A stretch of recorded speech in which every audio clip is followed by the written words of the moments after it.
Hello everyone, welcome to lecture. Today we will talk about the seismic impacts on Himalayan glacier, and here we will try to learn how we can utilize the remote sensing. So you can see here, this is an example of glaciers. So glaciers are long term freshwater reserves situated at high altitude and low altitude. The Himalayas, known as the third pole, are the largest glacier bodies outside the polar region, covering an area of approximately 33,000 kilometer square. You can see here the activity of the seismicity in Himalayan region. So, the Himalayas are among the most seismically active zone due to the continental collision between the India and Eurasian plate, right. So, the glacier presence influences surface processes and adds instability through ice loading and unloading cycle. So, if there is more melting, that will also lead to some kind of seismicity in this particular region, that we will try to understand. Ongoing uplift and erosion shape the region's susceptibility to both tectonic and glacial earthquakes. This is an example how Indian and Eurasian plates are colliding. So, how India is moving towards that. So, the Himalayas lies at the convergent boundary between the Indian plate and Eurasian plate. The Indian plate is moving northward at about 40 to 50 millimeter per year. That was evident in the previous figure, colliding and subducting beneath the Eurasian plate, right. Because of that, we are having this Himalayan ranges in this region, right. The Himalayan mountain range is formed due to the tectonic interaction of the Indian and Eurasian plate, and the region is susceptible to intense seismic activities, right. Hence, the region is considered one of the most tectonically active and earthquake prone zone in the world. So, you can see here in this particular figure, you have the depth in kilometer and this is the magnitude, and here you see these are the different positions which are marked, which shows there is a prominent history of earthquake in this particular region, right. So, the Himalayan arc, this is the arc of Himalaya. So, it is divided into 4 tectonically distinct zones. The first one is the Trans Himalayas, then Higher Himalayas, then Lesser Himalayas, and then Sub Himalaya, right. When we talk about the geology of the Himalayas, particularly the tectonic zones of Himalayas are separated by major thrust faults, creating a well zoned structure extending east to west. And here we have the main frontal thrust MFT, and then main boundary thrust MBT, and the main central thrust MCT. So, these are very prominent in this Himalayan region. So, the MFT, it marks the southern boundary of the Shivalik sediments, whereas the MBT, it separates the sub Himalaya and the overthrust lesser Himalayas. Then when we talk about the MCT, it places the crystalline gneiss and high grade rocks of the higher Himalayas over the lesser Himalayas. The Himalayan region exhibit extreme elevation difference with the Great Himalaya extending up to 8,000 meter. And here you can see the records of seismicity in the northeastern Himalayas. So, the northeastern Himalayas experiences seismic tremors very frequently. The glacial bodies lies close to MCT, the main central thrust, and other tectonic features. So, that shows how vulnerable this region towards the seismicity. There has been a record of 179 distributed earthquakes event in the area with a magnitude greater than 4. So, here only greater than 4 magnitudes are represented, otherwise this is full of the epicenters. So, to understand this, we need to understand the basics of seismology and the earthquake mechanics. So, to start with, I am having a few questions that you will be able to understand after this lecture, and with the time constraint some of the things I may not cover, but you can look for these answers and then you will be able to understand how the seismicity is impacting the Himalayan glaciers. So, the first question is, how is the earth always changing? What forces inside the earth creates and change landforms on the surface? What is plate tectonics? What is continental drift and seafloor spreading? What happens when the plate moves? So, you can see here this video nicely represents the different positions of the continent over the time, right. So, how it is happening, why these plates are moving, why these tectonic plates are moving, and how these seismicities are coming because of this movement, right. So, let us try to understand the basics. The earth, when we talk about the earth, it is made up of different and distinct layers. Here you can see different layers are represented. The deeper layer are composed of heavier material. They are hotter, denser and under much greater pressure than the outer layer, right. So, I am talking about this, the center one. Natural force interact with and affect the earth crust, creating the landforms or natural features found on the surface of the earth. Because of these movements, the topography has been formed. So, if you see the different layers, we have lithosphere, then we have mantle, then outer core and then inner core, right. So, when we say crust, it is basically the earth's rigid rocky outer surface composed chiefly of basalt and granite. The crust is thinner under the ocean. It is the outermost layer made up of solid rocks, right. Then comes the mantle.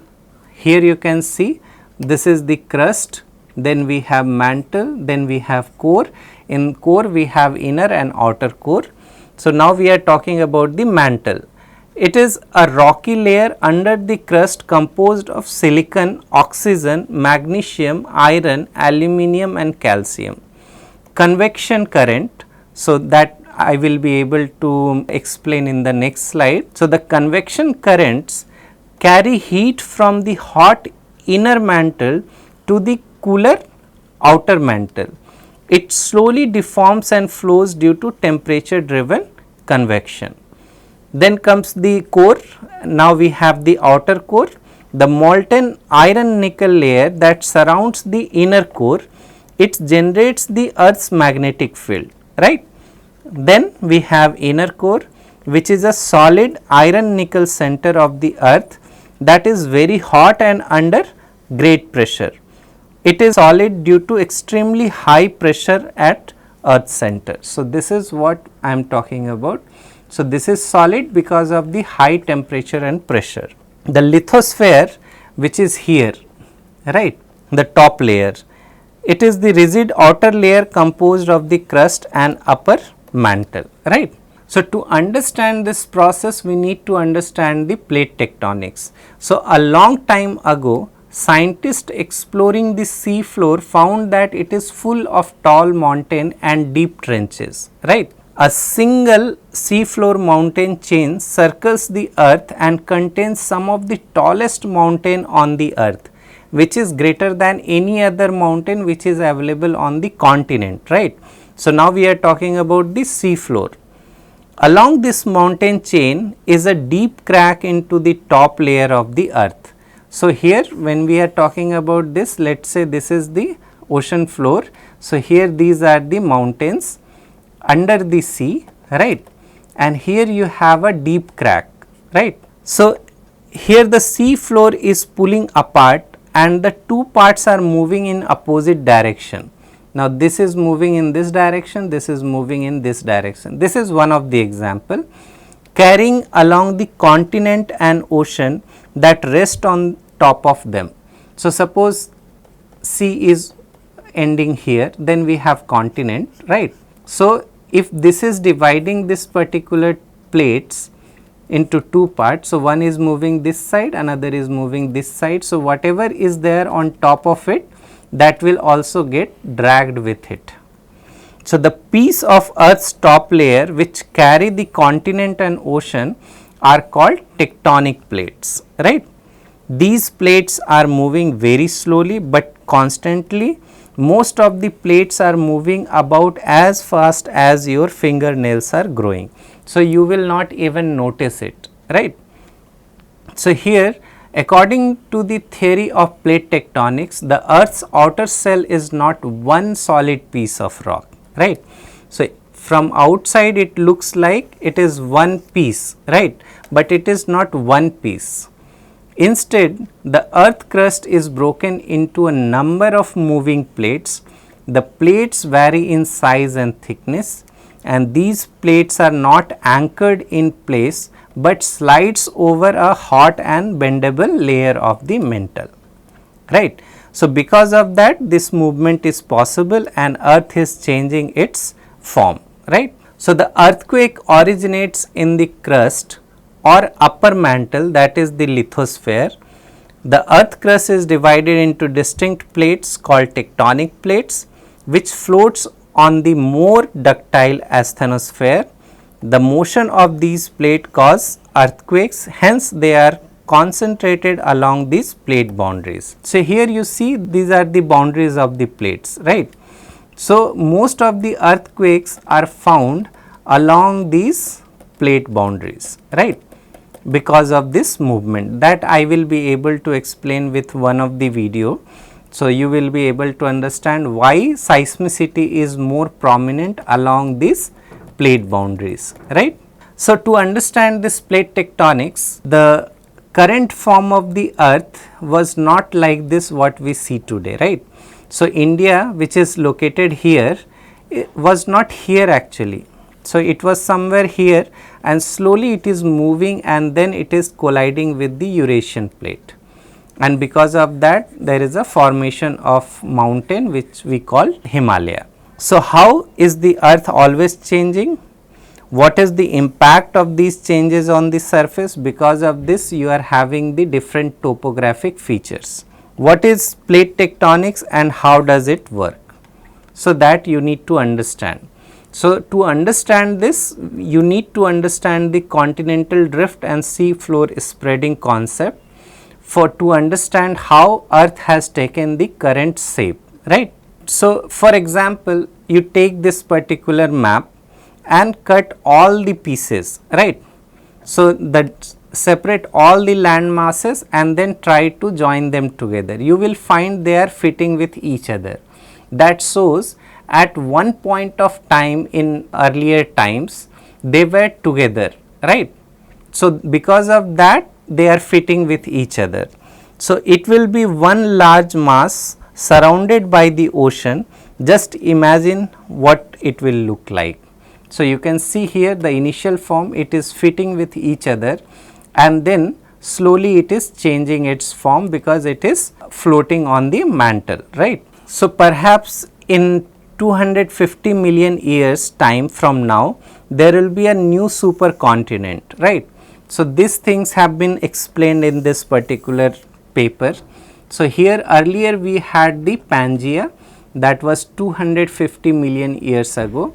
This is the present form of our earth, how the land masses and the oceans are distributed. Then we are expecting in 2050 million years from now there will be a new one which we will call Novo Pangea.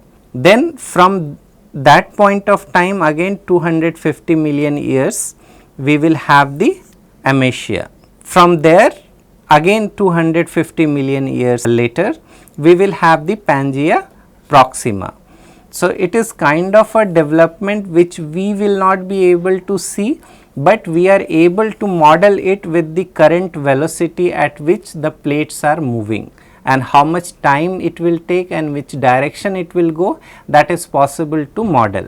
To understand the plate tectonics, one important concept is the plate boundary, how the plate boundaries are behaving with each other. So, the first is the divergent plate boundaries.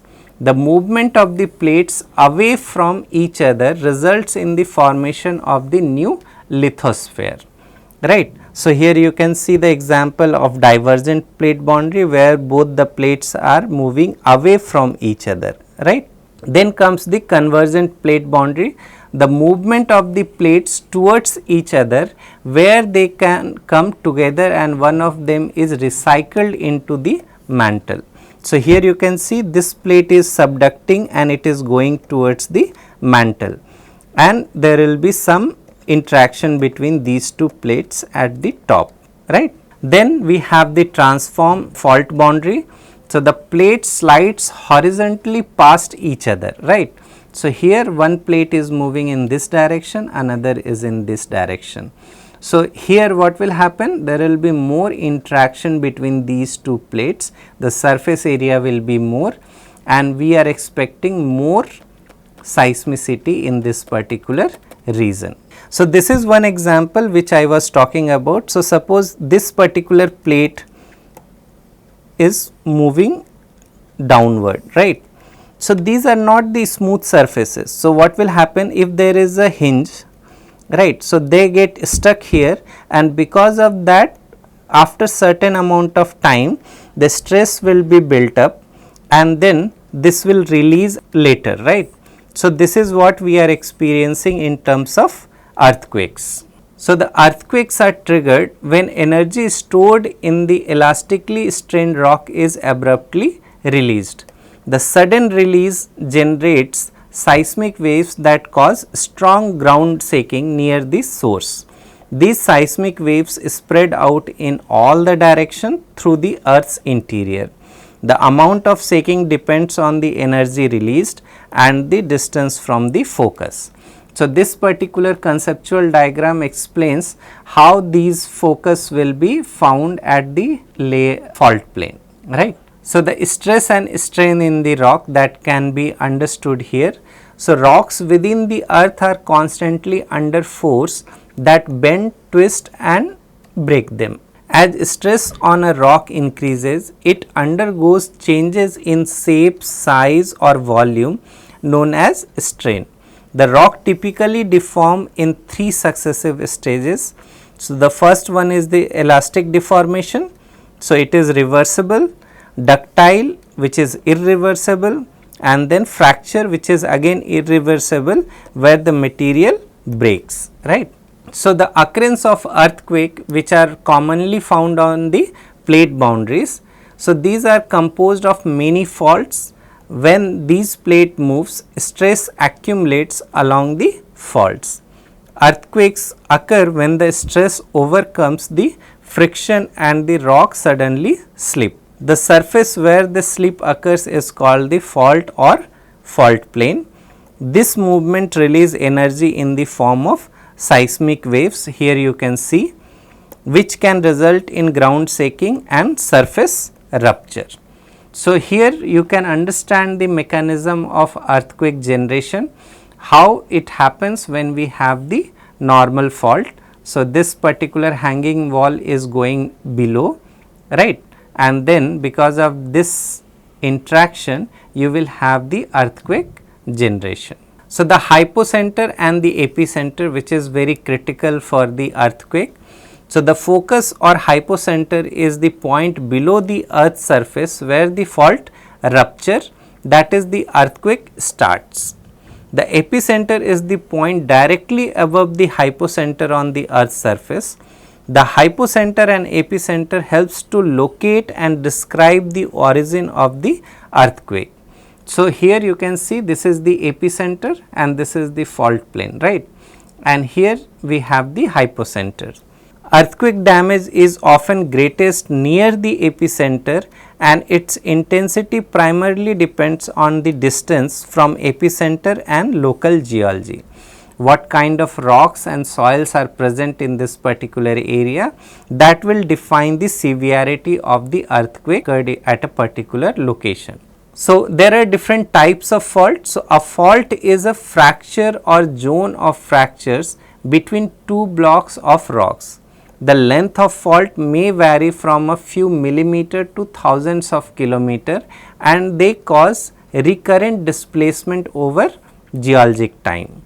The faults are classified based on dip, which is the angle of the fault with respect to the surface and the direction of the slip along the fault. I will be able to explain this using a diagram later. So, faults are classified into three major types.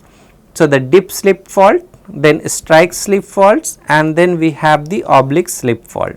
In dip slip fault, these have an inclined fault plane and movement occurs along the dip direction. When we talk about the strike slip fault, the displacement occur along the horizontal direction. Then we have oblique slip fault, which is shows a combination of both dip slip and strike slip movement. So, it will have both vertical and horizontal movement. So, this is one example of fault plane. So, here you can see this is the example of normal fault. So, here the block above the fault moves downward relative to the block below, right. So, this type of faulting occurs in response to extension. Fault along oceanic ridge system, these are the example of normal fault. Then comes the reverse or thrust fault. Here the upper block above the fault plane moves up and over the lower block. The faulting type occurs in response to compression, right. So, here you can see the main Himalayan fault is an example of this reverse or thrust fault. This is again a schematic diagram. I hope you have understood this. This is very simple. Then here two blocks, when we talk about the strike slip fault, here the two blocks slide past one another horizontally. These faults result from shear stresses acting in the crust. So, San Andreas fault in California, that is one of the example of this strike slip fault. Here you can see. So, now we have understood the basics of earthquake, how it occurs, then what could be the impact, but what are the impacts of these earthquakes on glacial body, that we need to understand, right. So, till now we have seen how the tectonic plates and tectonic activities could trigger the earthquake and how we can experience the earthquake or seismic tremors, right. But what will be the impact of rapid melting or rapid mass loss in the glacial region, whether it can trigger a minor or major seismic event, that we will try to understand. So, the glacial earthquakes are seismic events generated by sudden glacier movement such as calving, basal slip or surging, right. These events typically have long duration like 30 to 60 seconds and are dominated by low frequency seismic energy, because these are not tectonic movement. Unlike tectonic quakes, they often go undetected by traditional short period seismic monitoring system. So, here you can see the example of glacier calving. The seismic sources include brittle ice quake, calving event, basal crevasses collapse and subglacial lake drainages. Calving of icebergs and basal slip event often produce low frequency long duration signals. Ice rocks and ice water interaction contribute additional seismic wave generation. So, the dynamic processes are highly sensitive to climate variation and basal condition. The glacial earthquakes are modeled as downhill sliding masses where ice shifts suddenly, generating large slow surface waves. Their detection relies on long period global seismic arrays and waveform inversion techniques. So, here you can see the example centroid single force models, those are used here. These quakes indicate dynamic glacier bed interaction reflecting stress accumulation and sudden release at the glacial bed interface. So, these are very common in the glacial region. So, how remote sensing can help, because we are talking about the high altitude glaciers, right. So, these are very difficult to approach and then we have very difficulty in measuring all the parameters which is needed to model a particular seismic activities in a particular region. So, the satellite remote sensing aids seismic data by providing spatial insight into glacier motion, surface changes and calving activities.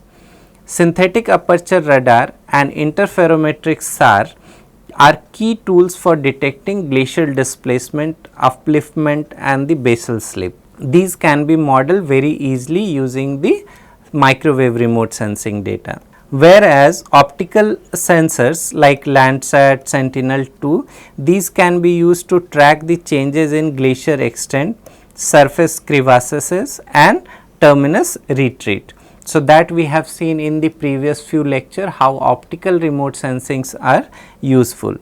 These observations help to locate and confirm seismic signal associated with glacial dynamics like calving or subglacial drainage, right.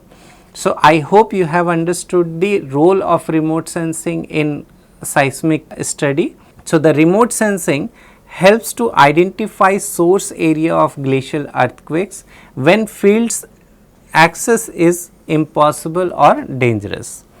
Combining time stamped satellite imagery with seismic waves arrival times enhances the understanding of event timing and triggers.